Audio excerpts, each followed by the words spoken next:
پرکشیده روح ایمان در میان جمع یاران، شهر ما را کرده آذین، شور جشن نیمه شعبان. ای که هستی ماه تابان، یوسف در راه کنعان، سرزمین خاکی ما پیش پایت شد گلستان.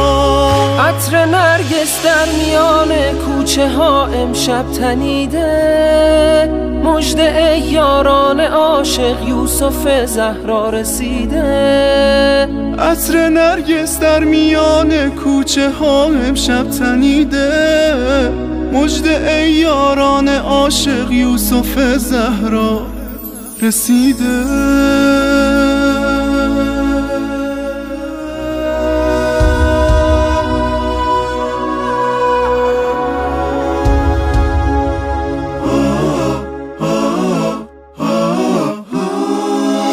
روحم از جان دل بریده، تا ثریا پر کشیده، ماه کامل شد نمایان، انتظارم سر رسیده.